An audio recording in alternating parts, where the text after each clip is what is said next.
इस मन की ऐसी चाल है कि जरा सा असावधान साधक हुआ कि लक्ष्य से भ्रष्ट कर देता है। फिर यही मन निरुत्साहित कर देता है, विक्षिप्त कर देता है।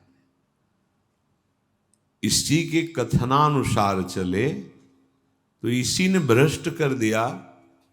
भ्रष्ट का तात्पर्य होता है जो हम लक्ष्य पे चढ़ रहे हैं उससे नीचे गिर जाना।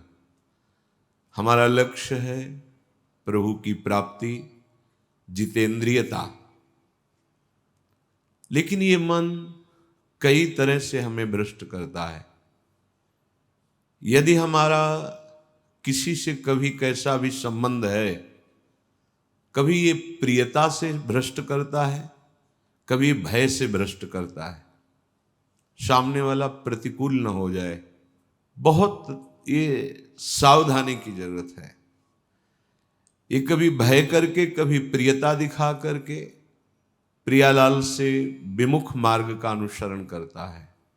फिर ये इतना जलाता है, इसी ने भ्रष्ट किया, इसी ने मार्ग से गिराया, और यही इतना जलाता है कि फिर निरुत्साहित कर देता है, भगवत मार्ग में चलने लायक नहीं रखता है।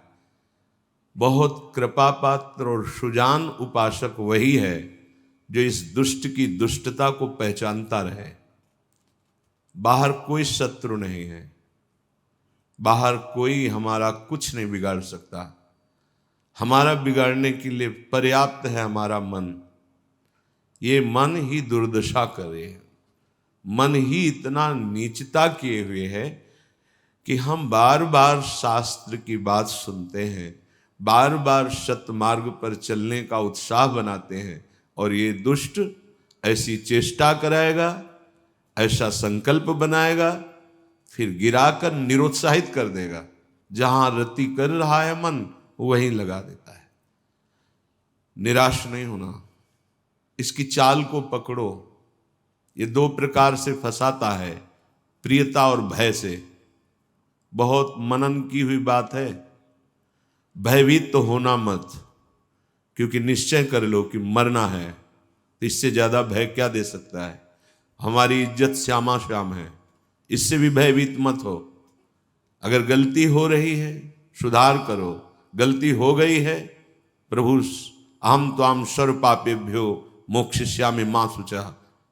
आपको कमजोर होने की जरूरत नहीं है, बहुत ध्यान से सुनना। आपको कमजोर होने की जरूरत नहीं है। प्रमाद स्थिति में हमसे गलती हो गई, हम उस गलती को दोबारा ना करें। और ध्यान दीजिए, वो गलती कराने वाला आपका मन है। जब आप आनंदित होंगे, जब आप उत्साहित होंगे, तब ये फंसाएगा। इसकी चाल है। इसीलिए उदासीन अति रही गोसाई। जो उदासीन रहता है उसकी नजर अपने मन पे रहती है, और जरा सी भी उन्मत्तता आई कि फिर मन जो है वो ऐसी जगह फंसाता है। इसलिए बचो। इस दुष्ट की चाल बहुत विचित्र है, और जहां ये पवित्र हो जाता है तो यही भगवत स्वरूप हो जाता है। इसके लिए निश्चय करना पड़ेगा। प्राण चाहे चले जाएं, अब हम न प्रियतावश न भयवश गलत नहीं करेंगे।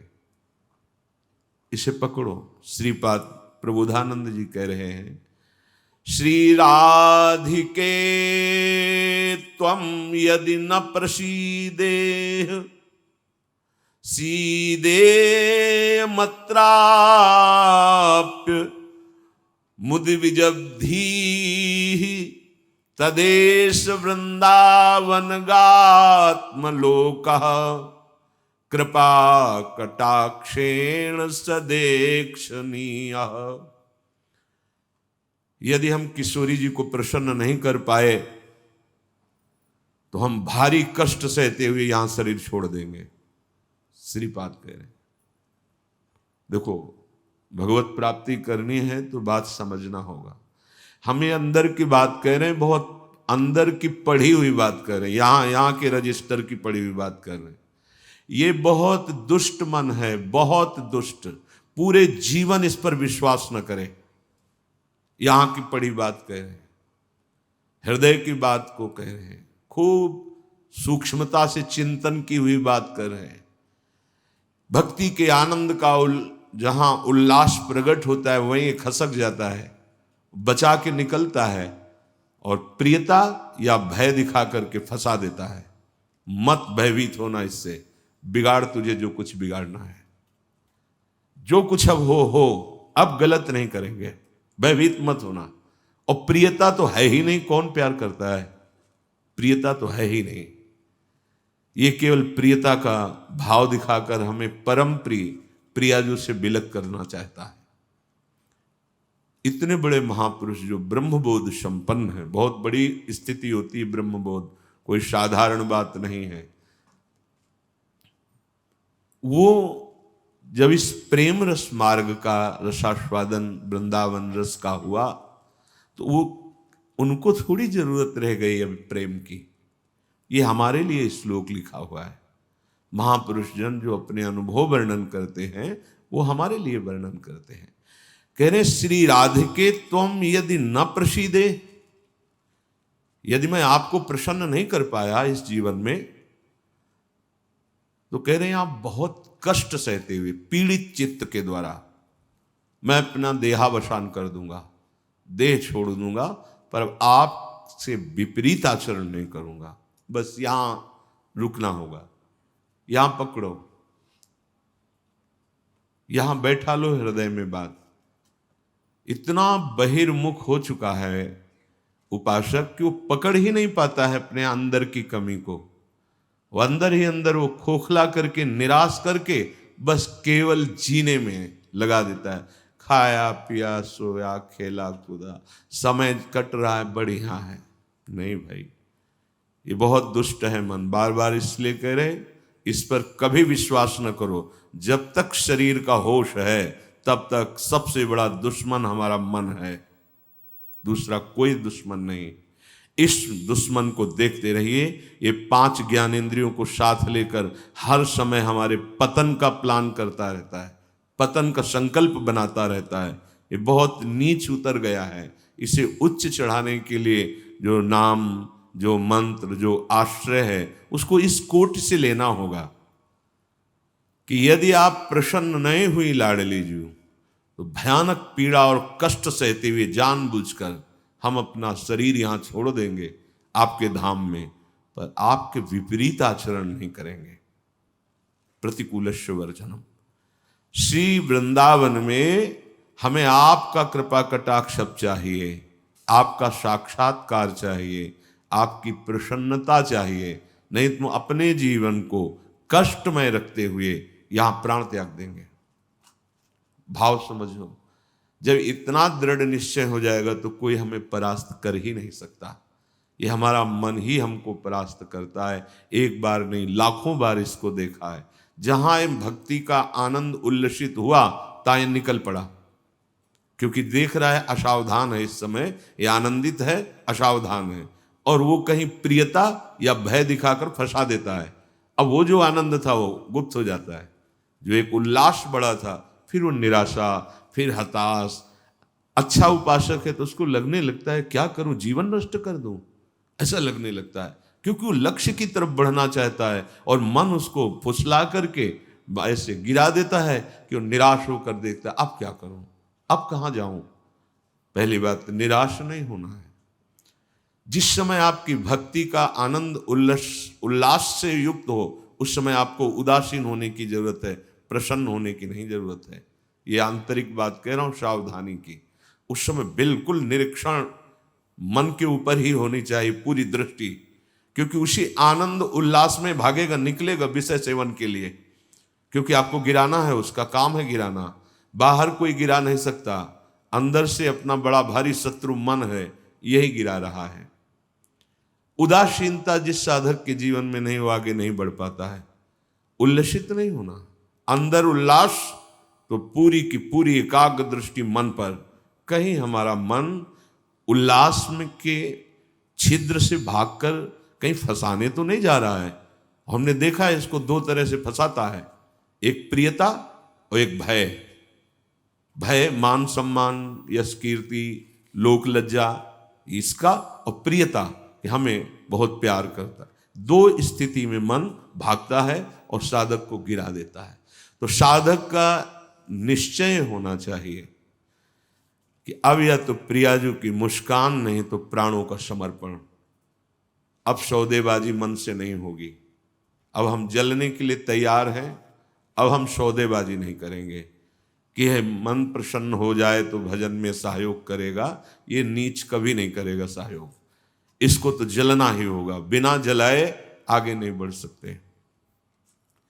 महापुरुषों ने कहा है कि यदि आप अपना जीवन प्रभु के चरणों में न्यौछावर करने के लिए तैयारी कर ली है, जैसा श्रीपाद कह रहे, ये न्यौछावर है कि या तो प्राण समर्पित कष्टपूर्वक हम शरीर, या फिर आप मुस्कुराओ, बीच में हम स्वीकार नहीं करेंगे इस मन की मनमानी आचरण। बहुत निकृष्ट है, बहुत रुलाया है, बहुत परास्त करता है। पूरा जीवन हो गया है इसको लगाते ही लगाते, तो इसको पढ़ पाए हैं कि हाँ ये है क्या चीज। बहुत नीच प्रवृत्ति है इसकी। एक क्षण तो ये वैराग्य की स्थिति में, एक क्षण में आपको लगेगा भगवत प्राप्ति की स्थिति, और एक क्षण में इतनी गंदी स्थिति पैदा कर देगा कि लगेगा अभी तक जीवन में कुछ हाथ ही नहीं आया। साधक की धज्जियां उड़ाता रहता है मन। और गुरु कृपा पात्र जो चाल इसकी समझ गया, हर चाल पे वही लगाम खींच दी, बच गया। नहीं, बहुत नीच प्रवृत्ति का है ये। अगर इसको समझ पाओगे तो आगे बढ़ पाओगे, नहीं तो निराशा पैदा करके भगवान से विमुख कर देता है। लाखों चलने वालों में कितनों को गिरा दिया, आगे बढ़ने लायक नहीं रखा। इसी मन का खेल है। तुम अपना जीवन प्रभु के चरणों में न्यौछावर कर दिए। अब उनकी कृपा की बाट जोहते हुए मस्त रहो। और ये मस्ती मन के निरीक्षण से युक्त बनी रहनी चाहिए। मन को ढील दिया ना जहां कि आज तो बहुत बढ़िया भजन हुआ, आज बहुत आनंद, वहीं निकल के फंसा देगा। यह अनुभव की बात है। आनंद की उमगन में इसके निकलने के चांस होते हैं। वो उसी, जब साधक आनंद उमगन में होता है तब वो निकल कर किसी विषय में उसे बांध देता और उस आनंद को खा गया। जो आनंद उल्लास था, अब वो पश्चाताप की आग जल रही है। अब फिर उसको लगता है इतने दिन मेहनत करने के बाद तो इतना हम चढ़ पाए थे, फिर मुझे गिरा दिया। फिर वो निराश होने लगता है। शोक, विषाद, दुख, क्लेश, कष्ट, संताप, भय, उद्वेग ये प्रदान करता रहता है। इसके सामग्री क्या है मन की? इसके अनुकूल चलोगे तो क्या देगा मन? कह रहे हैं शोक पक्का। पर पकड़ में तो है नहीं, ये बहुत खिलाड़ी है। खेल करके और ऐसे तदात्म में बैठा है, तदात्म में कि पीटोगे किसको? तदात्म, तुम्हें तदात्म कर लिया है। अब उसको दंड कहां से दोगे? दंड तो तब दे जब दृष्टा बने ना। वो तो तदात्म कर लिया है। अब जब कुछ नहीं समझा तो आज से भोजन नहीं करेंगे, उसमें कुछ फर्क नहीं पड़ना। वो इतना बलवान, उसको कोई फर्क नहीं पड़ना। तुम 10 दिन के बाद जब भोजन पाओगे तब तुम्हें वहां फिर खड़ा कर देगा जाके, जहां नहीं खड़ा होना चाहिए। ये सबसे बड़ा बंधन मन है। मन ही मोक्ष का कारण है, मन ही बंधन का कारण है। ध्यान दीजिए, जब आपने अपना जीवन प्रभु को समर्पित कर दिया, भगवत प्राप्ति का निश्चय कर लिया, तो अब तुम्हें मन से सावधान रहना है। और किसी से कोई दुश्मन नहीं है। कोई हमें भ्रष्ट नहीं कर सकता त्रिभुवन में। कोई हमारा किसी भी तरह से आनंद का नाश नहीं कर सकता। एक दुश्मन है, वो है मन। ये बहुत अनुभव की बात कहते हैं। जिसने मन पर सदैव निरीक्षण दृष्टि रखी वो आगे बढ़ गया। और जो आनंद में, सम्मान में, प्रियता में, वाहवाही में चूक कर दिया, वहीं मन प्रवेश करके माया में आपको नष्ट कर देगा। लक्षण मन के पास क्या है खजाने में? जब मन के आप अनुकूल चलेंगे, मन के अनुकूल, तो आपको क्या देगा? शोक, विषाद, दुख, क्लेश, कष्ट, संताप, भय, उद्वेग, ये आपको देगा। अगर आप प्रभु के अनुकूल चले, मन जितना आपको आकर्षित करे भोगों के, उसको डांट के उसकी बात ना सुनकर प्रभु के अनुकूल चले, तो इनमें से कोई भी दोष आपके अंदर नहीं रह जाएगा। ना आपके अंदर शोक होगा, ना विषाद होगा, न दुख होगा, न क्लेश, न कष्ट, न संताप, न भय, न उद्वेग, कुछ नहीं रहेगा। निश्चय, ये बात निश्चय समझ लो, सारा का सारा मन का एक खेल है। जो सब दुखी हैं, सब परास्त हो रहे हैं, सब जल रहे हैं, उसका कारण मन है। ये मन प्रत्येक श्वास यदि अपने प्रभु के सुमिरन में अर्पण कर दी जाए और मन की बात ना मानी जाए, तो प्रसन्नता बढ़ने लगे। स्वाभाविक दो बातें कह रहे हैं। पहली बात तो हर श्वास में नाम जप चले। दूसरी बात, मन की बात नहीं माननी है। इससे लड़ना पड़ेगा। बिना लड़े कोई परमार्थ का योद्धा विजय श्री प्राप्त नहीं कर पाता, और ये बहुत रुलाता है, बहुत दुख देता है। यही प्रतिकूल हो जाता है। पहले फुसलाएगा आपको, तन्मय करेगा, इसे छू लेते हैं, इसे देख लेते हैं, इसे भोग लेते हैं, बड़ा सुख मिलेगा। और आपने यदि उसके अनुकूल कर लिया तो वही फिर शोक, विषाद, दुख, क्लेश, अशांति ये फेंकेगा। अब तन्मयता में वो तुम्हारे बैठ गया है, तुम उसको अपने तन्मयता में ले लिए, तो अब बाहरी दृष्टि रहती है, चलो फिर आज से अन्न नहीं खाते, आज से मौन हो। कुछ फर्क इस पर नहीं पड़ेगा तुम्हारे मौन से, तुम्हारे अन्न त्याग से। इस पर एक बात केवल, इसकी बात माननी नहीं है, बस। हम ये सब करके देखे हैं। कई वर्ष अन्न जुबान में नहीं, आलू गुड़ जो मिला गांव, कुछ फर्क इस पे नहीं पड़ता। ये सब करके देखा है। बस चतुर सावधान वही जो हर श्वास नाम जप करके इसके खिलाफ रहता है। अब देख लो इसकी खिलाफत करना कितना कठिन बात है। मनोवेग है ये। इस वेग को जो सह गया उसको महात्मा, टूट गया वही दुरात्मा बना देता है। बहुत निंदनीय आचरणों से युक्त है मन। आप देख लो, अगर इसको सुधारना चाहते तो इसके खिलाफ कमर कसनी पड़ेगी आपको। जबरदस्ती इसको भजन में लगाना पड़ेगा और इसकी बात नहीं माननी होगी। नाम में बड़ी सामर्थ्य है। मतलब ये जो हम कह रहे हैं, अब कैसे तुम्हें स्थिति कैसे बताएं, ये बड़ी ऊंचाई से गिरा देता है मन। ये कोई छोटी मोटी शक्ति नहीं है मन। इंद्रियाणाम मनश्चास्मि, ये भगवत स्वरूप है। ऐसा खेल रचा गया है माया का, ऐसा रचना रची गई कि अगर इसका सपोर्ट ना करो तो जीना मुश्किल है। ध्यान देकर देखो, सारा खेल तो इसी के अंतर्गत, और सपोर्ट करो तो जीना मुश्किल है। अब निकलो इस खेल से, निकलो तो परम पद मिल जाएगा। बस जिसने नाम जपा, हरिराम व्यास जी एक पद में कहते हैं, नियंता पतितन को हरि नाम। यही हमारे अंदर कमी हो रही है, इसीलिए हम हार रहे हैं मन से। हम इन सब बाहरी बातों को कोई महत्व नहीं देते। एक है, केवल एक, वही अनेक रूप रखकर तुम्हारे सामने आ रहा है, छुपा छुपी का खेल खेल रहा है। ये अगर मान सम्मान प्रतिष्ठा है, नाटक है माया का, कुछ इससे नहीं होने वाला।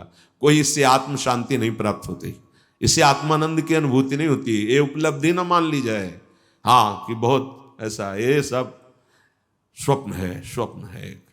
वो एक जादूगर विविध रूपों में आके कह रहा है, पहचान, अगर मेरे मार्ग का पथिक है तो पहचान, मैं तेरे सामने हूं। तो पहचानना तो भूल जाते हैं। अरे बहुत बड़ा सूक्ष्म खेल है। जीत गए तो ब्रह्मा भी नमस्कार करेंगे, ये ऐसा खेल है। भगवत नाम में इतनी सामर्थ्य। हरिराम व्यास जी, नियंता पतितन को हरि नाम, उचरत ही मुह कुचरत कलिको, खोज न राखत श्याम नियंता, पतितन को हरि नाम। यदि श्वास श्वास, दो बातें भी पीछे बहुत ध्यान से सुनना। मन की बात नहीं माननी, इतनी सामर्थ्य आपको कहां से मिलेगी? बोले श्वास श्वास नाम जप करना होगा, इसी से विजय होगी। मन की बात नहीं माननी, वो हर समय विषय पेश करता रहता है। जैसे आप किसी होटल में बैठे हो तो पर्चा दे देते ना, आप बोलिए इसमें से क्या चाहिए, ऐसे हर समय पेश करता रहता है। पूरे त्रिभुवन में इसी का शासन चलता है, मन का। क्या चाहिए? आपने अगर किसी में भी दस्तखत कर दिए, शास्त्र विरुद्ध आचरण है, तो गिरा देगा आपको। बहुत होश में, बहुत होश में। वो होश तब माना जाएगा जब हर श्वास आपका नाम चल रहा है। जो ही नाम आपकी जिह्वा में हर श्वास चलेगा तो मुंह कुचरत कलि को, ये जो कलि अभद्र वर्णत सहस, ये कामादिक दोष, इन सबके मुंह को कुचरता है हरि नाम। इसीलिए और साधनों में प्रीति हो जाएगी, नाम जपने में नहीं होगी। और नाम जपने में हो गई तो आप जीत जाएंगे, जीत जाएंगे। हरस हरि नाम जपत जय। नाम आनंद प्रदान करते हुए आपको बचाता रहेगा, मन की चाल दिखाता रहेगा, उससे कैसे बचना ये युक्ति बताता रहेगा। खोज न राखत श्याम, फिर श्याम सुंदर की खोज नहीं करनी पड़ेगी। नाम चल रहा है ना, यही अब तुम धोखे में नहीं डाल सकते। किसी सूझ वाली आंख ने पहचान की, कण कण में झांकी भगवान की, मेरा प्रीतम सब रूपों में है। ये नाम आपको अनुभव कराएगा। नाम जप नहीं है तो कुछ नहीं होने वाला। बातें बनाने से माया का पर्दा नहीं हट जाएगा। बहुत विचित्र है, बहुत विचित्र। अच्छे अच्छे त्राहिमाम बोल देते हैं इस मन के आगे। हिमालय को उठा लेना सहज है, लेकिन मन को अधीन करना सहज नहीं है। नाम भगवान में इतनी सामर्थ्य है, वो तुम्हें सामर्थ्य देंगे कि तुम मन को अधीन कर सकते हो। कर तुम अकर तुम अन्यथा कर तुम, सर्व सामर्थ्यशाली भगवान को अधीन करने वाला नाम है नाम। ये ऐसा नाम है, इसे कोई भी चुरा नहीं सकता। चोर मध्य या मित्र, ब्रह्म गुरु दारा सुत आराम। चोरों के बीच में भी हो तो चुरा नहीं सकता नाम को। कोई मित्र हो तो हिस्सेदारी इसमें नहीं कर सकता। ब्रह्म स्वरूप होते हुए भी तुम जो दुख में डूब रहे हो, उसका कारण है कि नाम नहीं। गुरुदेव कृपा करके तुम्हें नाम दिए हैं, नाम जप में तुम्हारी प्रीति नहीं, इसलिए ये दुर्दशा है। मूर्तिमान ब्रह्म, मूर्तिमान गुरुदेव कृपा समुद्र है, पर अगर नाम जप नहीं है तो आप सुख का अनुभव नहीं करेंगे।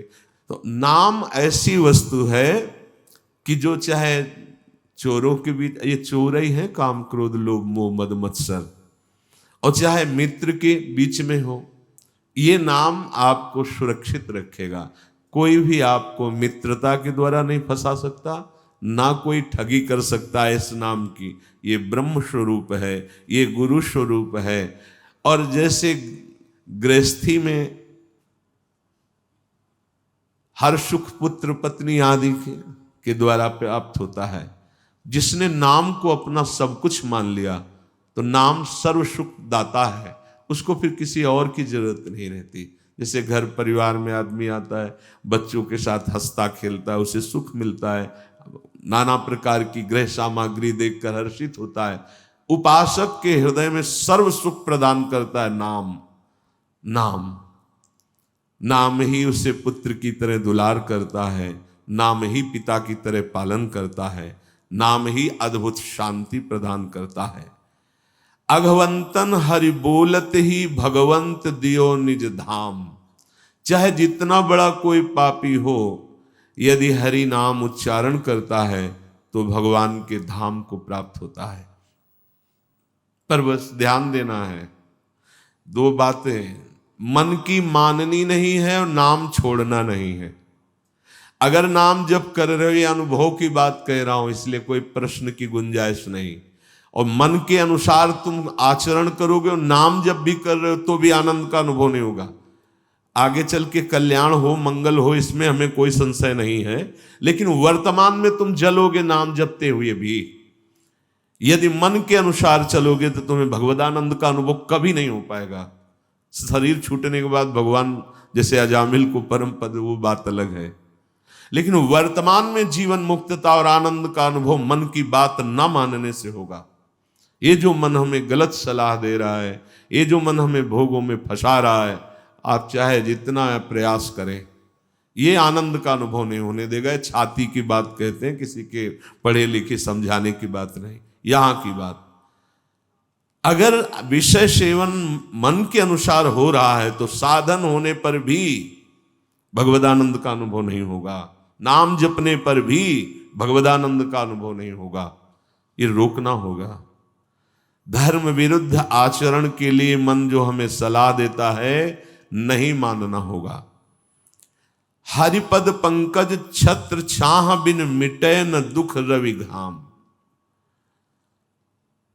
नियंता पतितन को हरि नाम। हरि के चरणारविंद का आश्रय, मुख में नाम, मनमानी आचरण पर शासन, फिर ये संसार की धूप उसको लगती नहीं है। फिर दैहिक दैविक भौतिक कोई भी ताप उसे स्पर्श नहीं करता है। जो हमें आनंद अनुभूति स्थिति प्राप्त होनी चाहिए वो स्थिति नहीं है। बिना स्थिति के बातों से माया पर विजय प्राप्त नहीं की जा सकती। इसलिए नाम जिह्वा से और बुद्धि एकदम सावधान होकर मन की हर चेष्टा पर निरीक्षण। मंगलमय भगवान ऐसा विधान बनाएंगे कि आप सर्वदा सुखी और प्रसन्न रहेंगे यदि आप ऐसे चलेंगे। भगवान हमारे विचारों को देखते रहते हैं। ध्यान से सुनना, तुम जो विचार अंदर कर रहे हो वो भगवान देख रहे हैं। जब भगवान देखते हैं कि इसकी आशा का विषय संसार है, मैं नहीं हूं, तो अब बाहरी हमारी क्रियाएं भक्ति की हो रही हैं, आशा संसार की है, तो भगवदानंद का अनुभव नहीं हो रहा है, हाथ में विफलता लगती है। बिल्कुल अक्षरशः ऐसा ही है। बहुत गुस्सा लगती है मन पर, बहुत गुस्सा कभी कभी लगती है कि ये साधकों को नष्ट करने के लिए हर समय जाल बुनता रहता है। जैसे मकड़ी जाल बुनते ऐसे ही बुनता रहता है जाल, और ये खुद जलता है, खुद परेशान होता है, खुद बंधन युक्त होता है। यही बड़ा विचित्र खेल इस मन का, बड़ा विचित्र। महीना 2 महीना हो तो लड़ ले, पूरे जीवन लड़ना तभी परम पद प्राप्त होता है। पूरे जीवन जरा सी चूक होती फंसा देता है, निराश कर देता है, उदास कर देता है। भगवान तुम्हारे अंदर के विचार को देखते हैं। तुम्हारे विचार में यदि आंतरिक संसार के सुखों की आशा है तो वो आपके अंदर हैं, अनुभव में नहीं आएंगे। देख लो, जो लोग कहते हैं ना कि इतने वर्ष हो गए हमें नाम जप करते, उसका भाव समझो। अंदर के विचार भगवान तुम्हारे देखते रहते हैं। तुम्हारी आशा यदि संसार के भोग हैं तो सामने नहीं आएंगे, यहीं हृदय में बैठे हैं। उत्तम भाव प्राप्त करने के लिए तुम्हें अपने मन से संसार के विचार हटाने होंगे। ये जो भगवत चर्चा है, भगवान की लीला कथा है, इसमें इतनी सामर्थ्य कि आपके विचारों का परिवर्तन हो जाएगा।